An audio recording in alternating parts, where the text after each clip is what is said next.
आज परीक्षित जी से कहते हैं, राजन, चंद्रवंश की बड़ी ही पावन कथा, प्रभु के पूरे वंश की बड़ी ही पावन कथा सुनाने के बाद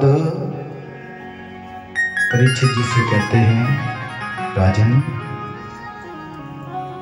7 दिवसों तक बड़ी ही पावन, बड़ी ही सुंदर, मधुर हरि अनंत हरि कथा अनंता अनंत भगवान की अनंत कथाओं को तुमने बड़े ही श्रद्धा भाव से श्रवण किया। अब 7वां दिन ग्रामावस्था की ओर है। कुछ ही क्षणोपरांत तक्षक अभी यहां आ पहुंचेगा। अब तुम्हारे हृदय में क्या विचार है?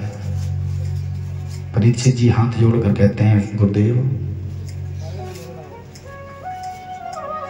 अब मुझे कथाओं को सुनने के बाद, भगवान नाम संकीर्तन के बाद, अब जो भी समय तक्षक के यहां पहुंचने में है, वो समय मुझे वर्षों की भांति प्रतीत हो रहा है। हे गुरुदेव, अब तो जितना शीघ्र हो सके तक्षक यहां पर आकर मेरी इस महाराज इस देह को किसी भी प्रकार से नष्ट कर दे, जिससे कि मेरी जीवात्मा अपने परमात्मा के मिलन के लिए जो तड़प रही है, वो अपने परमात्मा के पास पहुंच सके। बड़ा ही सुंदर वृतांत आता है, बड़ी पावन कथा है कि महाराज धन्वंतरी जी के द्वारा तक्षक के लिए बड़े षड्यंत्र किए गए हैं, लेकिन फिर भी तक्षक एक पुष्प में बैठकर परीक्षित जी का दंशन कर लेता है। परीक्षित जी की पूरी देह धू धू कर जलने लगी और देखते ही देखते परीक्षित जी स्वर्गधाम से हार जाते हैं। बोलिए श्री परीक्षित जी महाराज की जय हो। श्रीमद्भागवत महापुराण की जय हो। श्री वेद व्यास जी महाराज की जय हो। श्रीमद्भागवती वार्ता गेहे जने जने। ये श्रीमद्भागवत महापुराण की जो परम पावन कथा है, इस कथा का इतना प्रभाव है, इसे सुनना तो परम सौभाग्य की बात है। बोले महाराज, जन्मांतरे भवेत पुण्यम तदा भागवतम लभेत। जब अनेक जन्मों के पुण्योदय होता है ना, तब भागवत सुनने का सौभाग्य प्राप्त होता है।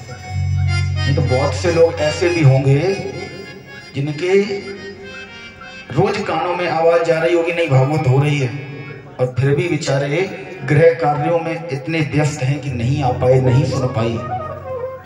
तो शायद अभी उन पर हमारे ठाकुर की कृपा नहीं हुई। ठाकुर ने इस लायक अभी उन्हें समझा नहीं कि उन्हें भागवत जी नाना जंजालों में, गृह जंजालों में फंसे हुए हैं। बड़े ही परम सौभाग्य की बात होती है श्रीमद् भागवत महापुराण को सुनना। देवताओं को भी दुर्लभ ऐसा हो, और जिसके घर पर श्रीमद् भागवत महापुराण का ग्रंथ है ना, यदि छोटा सा गुटखा भी है, कुछ ना कर सको, आपको संस्कृत पढ़नी नहीं आती, मत पढ़िए।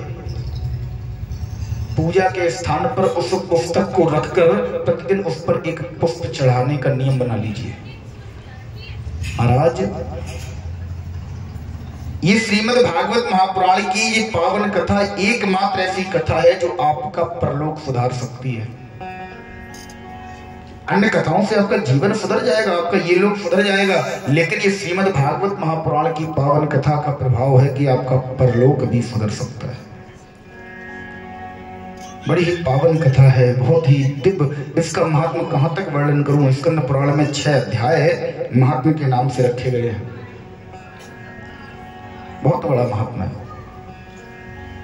अपने गुरुजनों से, संत भगवानों के सानिध्य में रहकर, आश्रम में रहकर, गुरुकुल में रहकर, जो भी कुछ जैसा कुछ इस टूटी फूटी बाड़ी से बना, जैसा विचार में आया, जैसा हृदय में आया, जैसा गुरुजी ने सिखाया,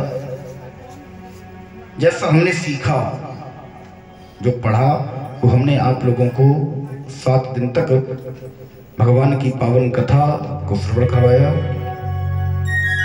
जैसे बड़ा ही प्रेम, बड़ा ही सौहार्द आप लोगों के बीच में आकर मिला।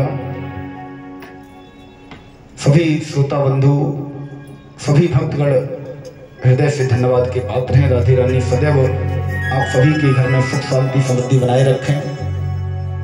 अंत में